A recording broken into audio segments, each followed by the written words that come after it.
नमस्कार साथियों, अपने YouTube channel SSC dreamers club पर आपका हार्दिक स्वागत है और अभिनंदन है। अपन कह रहे थे इंडियन की पॉलिटी में लास्ट क्लास अपने फंडामेंटल ड्यूटीज कंप्लीट कर ली थी। आज अपन करते हैं यूनियन गवर्नमेंट, संघीय सरकार।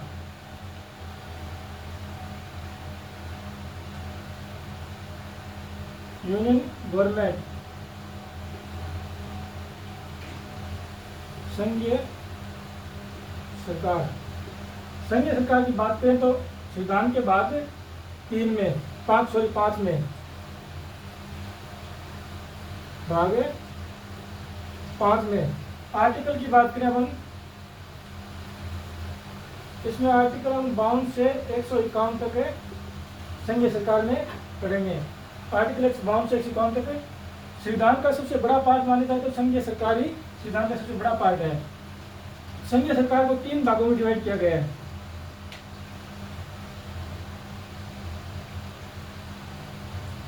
तीन भाग कौन कौन से है? संघीय कार्यपालिका, संघीय विधायिका और संघीय न्यायपालिका।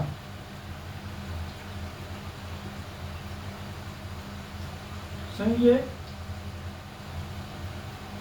कार्यपालिका और दोनों बात करें संघीय विधायिका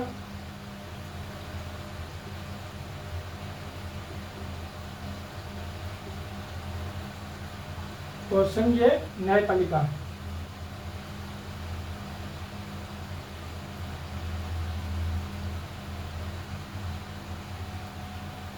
संघीय न्यायपालिका, संघीय कार्यपालिका की बात करें, इसमें आर्टिकल की बात करें तो आर्टिकल 52 से 78 तक है।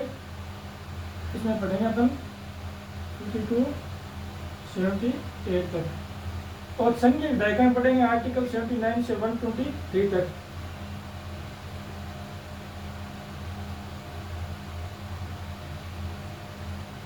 और संघीय न्यायपालिका में आर्टिकल है 124 से 147 तक।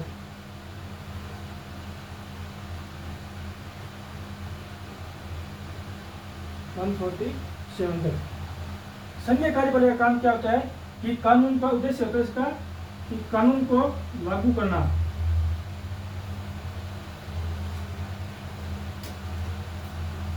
कानून को लागू। और संघीय विधायिका का काम होता है कानून बनाना। कानून बनाना। और संघीय न्यायपालिका क्या होता है? कानूनों की समीक्षा या जांच करना कि वह संविधान का कहीं उल्लंघन तो नहीं कर रहे हैं। कानून की समीक्षा या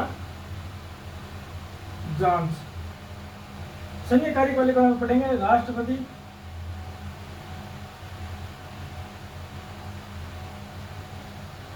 उपराष्ट्रपति,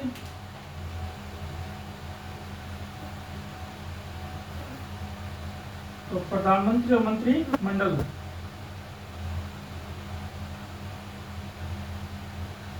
प्रधानमंत्री एवं मंत्रिमंडल।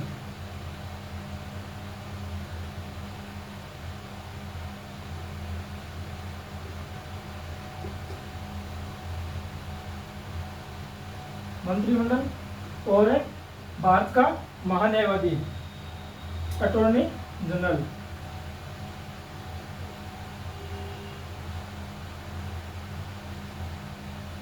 ये इतने हम पढ़ेंगे संघीय कार्यपालिका में। संघीय विधायिका में पढ़ेंगे अपन संसद।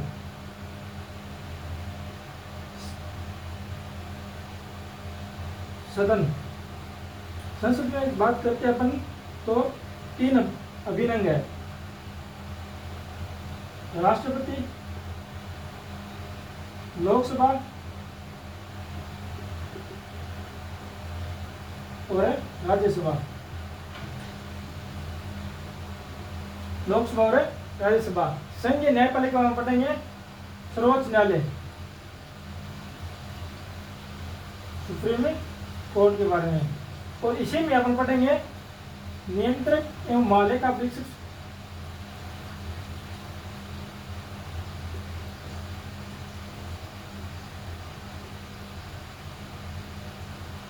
मालिका वृक्ष से ये आर्टिकल है 148 से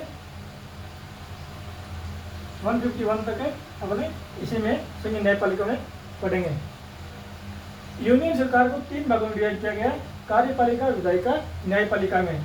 कार्यपालिका का उद्देश्य है वो कानून को लागू करना होता है, न्यायपालिका विधायिका उद्देश्य होता है कि कानूनों को बनाना, और न्यायपालिका उद्देश्य है कि कानूनों की समीक्षा या जांच करना। अब आगे अपन पढ़ते हैं संघीय कार्यपालिका में राष्ट्रपति।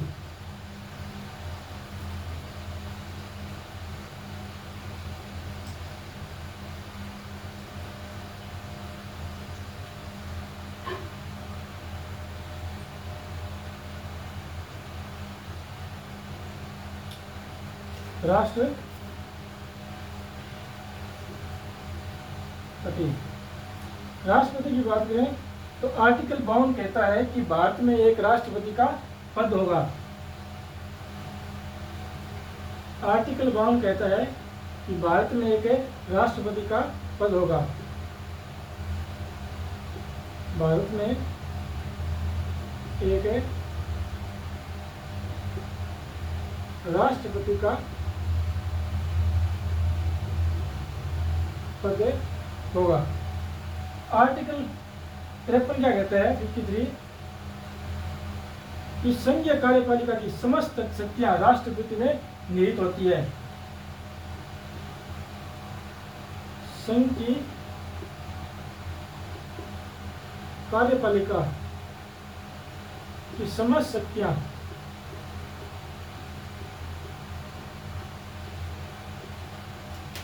राष्ट्रपति में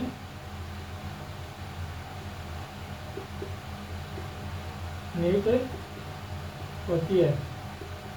अब बात करें तो संघीय कार्यपालिका का विधि रूप से हेड तो होता है राष्ट्रपति, लेकिन वास्तविक रूप से प्रधानमंत्री होता है।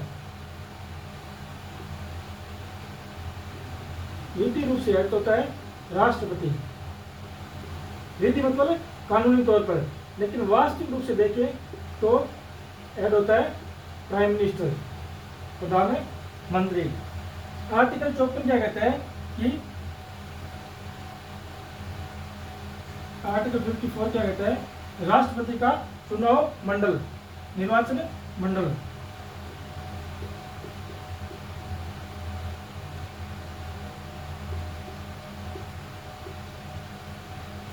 राष्ट्रपति का निर्वाचन मंडल। निर्वाचन मंडल की बात करें अपन तो निर्वाचन मंडल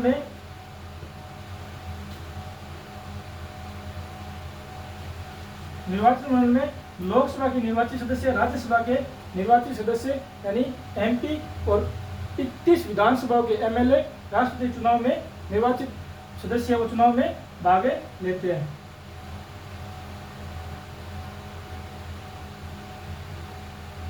लोकसभा, राज्यसभा और 31 है विधानसभा के निर्वाचित सदस्य। लोकसभा में टोटल सीट कितनी होती है, 545।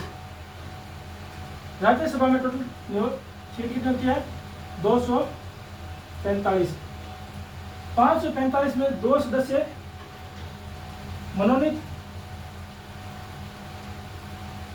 और 543 निर्वाचित। इसी प्रकार राज्यसभा में 12 सदस्य होते हैं मनोनीत और 233 सदस्य होते हैं निर्वाचित। तो राष्ट्रपति चुनाव में जो भाग लेंगे सदस्य वो लेंगे 545 और 233 यानी 776 सदस्य निर्वाचित सदस्य राष्ट्रपति चुनाव में भाग लेंगे। और लोकसभा और राज्यसभा मनोनीत सदस्य 14 होते हैं दोनों में, जबकि लोकसभा में सदस्य मनोनीत 2 होते हैं और राज्यसभा में 12। तो 776 तो ये भाग लेंगे राष्ट्रपति चुनाव में और 31 विधानसभा क्षेत्र के एमएलए ये राष्ट्रपति चुनाव में भाग लेंगे।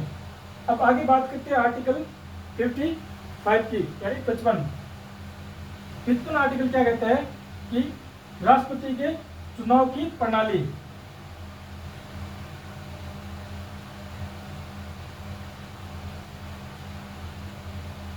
राष्ट्रपति के चुनाव की प्रणाली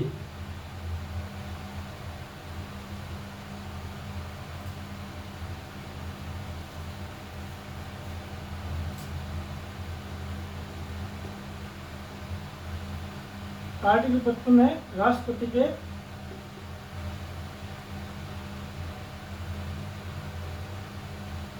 चुनाव की प्रणाली होती है एकल संक्रमणीय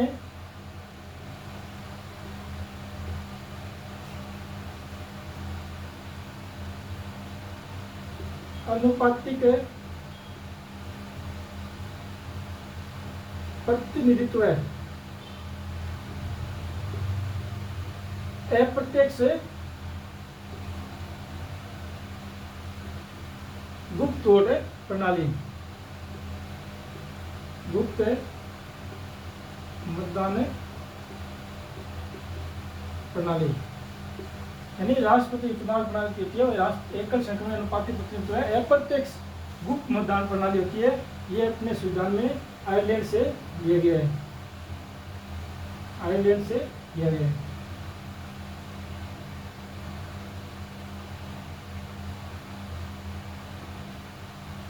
आयरलैंड से लिया गया। आर्टिकल 56 की बात करें, आर्टिकल 56 में होता है राष्ट्रपति का कार्यकाल।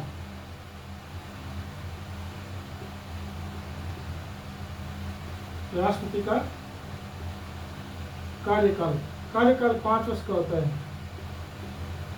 राष्ट्रपति का कार्यकाल 5 वर्ष का होगा, ये आर्टिकल 56 कहता है। लेकिन राष्ट्रपति को उसके अपने कानूनों का उल्लंघन करने पर, कानूनों का या संविधान का उल्लंघन करने पर राष्ट्रपति को पद से हटाया भी जा सकता है। उस प्रक्रिया को महाभियोग प्रक्रिया कहते हैं, वो भी आर्टिकल 56 में जिक्र किया गया है। अब हम बात करते हैं आर्टिकल 57 की। आर्टिकल 57 क्या कहता है?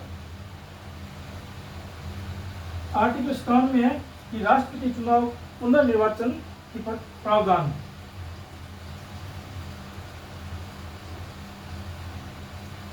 राष्ट्रपति के निर्वाचन के पुनर्निर्वाचन के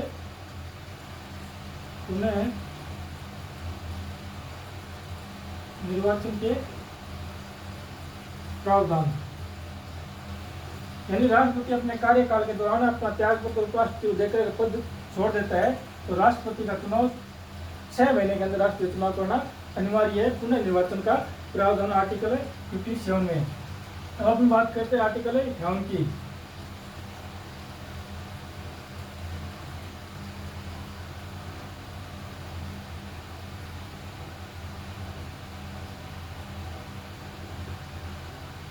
आर्टिकल 58 क्या कहता है कि राष्ट्रपति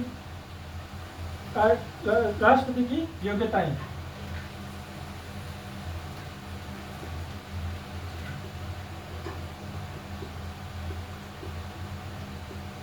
योग्यता क्या होनी चाहिए कि आयु 35 वर्ष होनी चाहिए, आयु 35 वर्ष, भारत की नागरिकता होनी चाहिए, भारत की नागरिकता, और 3 में बात करें कि किसी लाभ के पद पर ना हो,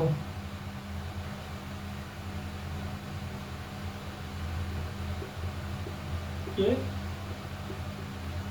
पद पर न हो, और 4 में बात करें तो लोकसभा की सदस्यता रखने की योग्यता हो, लोकसभा की सदस्यता रखने की योग्यता हो।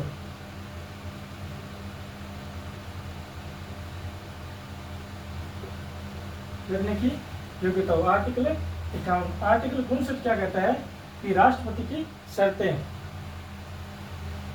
योग्यता में आयु 35 होनी चाहिए, भारत का नागरिक होना चाहिए, किसी लाभ के पद पर न हो और लोकसभा की सदस्यता रखने की योग्यता हो।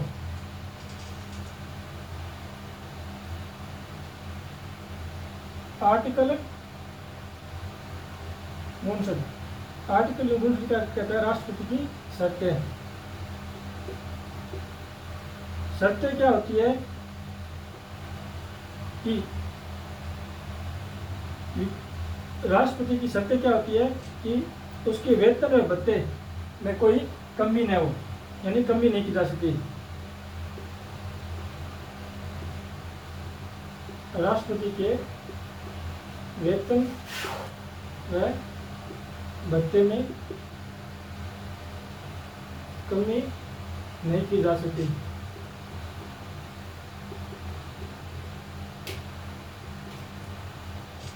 दूसरी कहता है कि राष्ट्रपति अपने कार्यकाल के दौरान किसी लाभ के पद पर लाभ का पद धारण नहीं कर सकता। अपने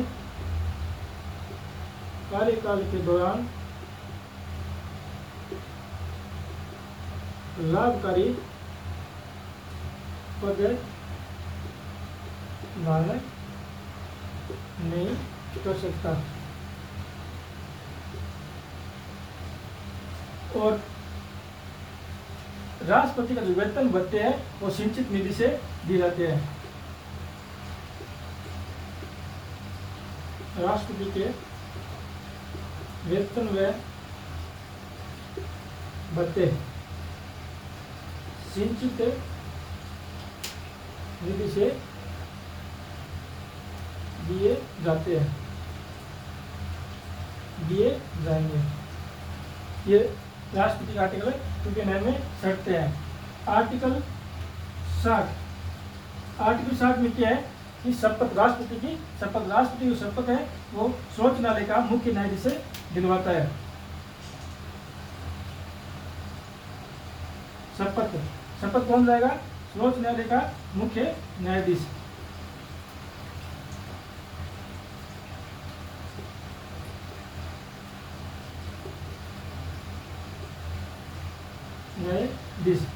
अब बात करें तो संविधान राष्ट्रीय शपथ क्या लेता है कि संविधान का संरक्षण, प्रतिरक्षण व परीक्षण करना राष्ट्रपति का कर्तव्य है। यानी संविधान का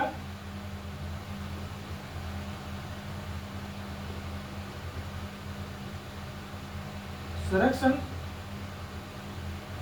प्रतिरक्षण एवं परिरक्षण की शपथ लेता है। राष्ट्रपति सर्वोच्च न्यायालय मुख्य न्यायाधीश के सामने संविधान के संरक्षण, प्रतिरक्षण और परीक्षण की शपथ लेता है। आर्टिकल 60 में राष्ट्रपति की शपथ। अब अपन आगे बात करते हैं राष्ट्रपति आर्टिकल 61 में क्या है? महाभियोग की प्रक्रिया।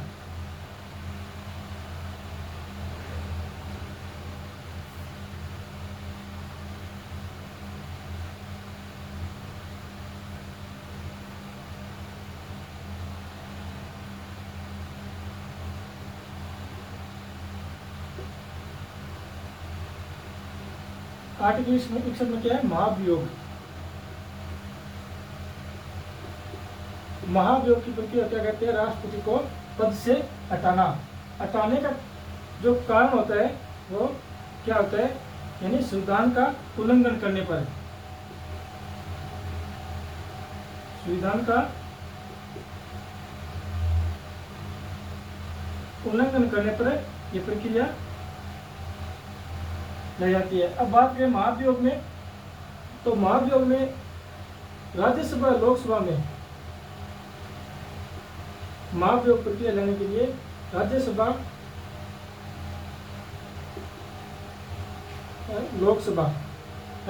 लोकसभा में 14 दिन पूर्व 14 डेज पूर्व सूचित किया जाता है किसी भी सदन में 1/4 सदस्यों की सहमति से। 1/4 सदस्यों की सहमति से राज्यसभा लोकसभा में 1/4 सदस्यों की पूर्व सहमति से किसी भी सदन में 2/3 सदस्यों की बहुमत से इसे पारित किया जाता है। यानी 2/3 सदस्यों की बहुमत से किसी भी सदन में पारित किया जाता है। एक सदन है उसमें तो क्या होता है कि एक सदन तो आरोप लगाता है, दूसरा सदन है वो आरोपों की जांच करता है। यानी एक सदन तो क्या लगाता है, जैसे राज्यसभा में 2/3 बहुमत से पारित कर दिया, एक सदन तो आरोप लगाता है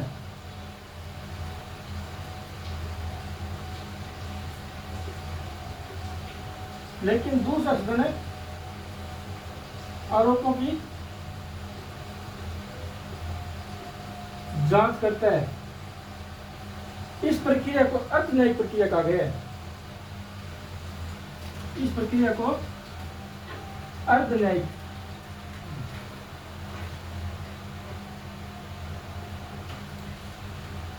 प्रक्रिया कहा गया है। अर्धन्यायिक प्रक्रिया वो यूएस से ली गई है। अर्धन्यायिक प्रक्रिया वो यूएस से ली गई है। यानी महाभियोग लाने के लिए राष्ट्रपति को पद से हटाने के लिए अगर वह संविधान का उल्लंघन करता है तो राष्ट्रपति को कार्यकाल से पहले ही उसे पद से हटाया जा सकता है।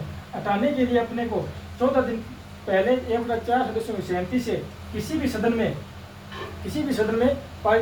सदन में लाने के लिए 1/4 सदस्यों की सहमति होनी जरूरी है।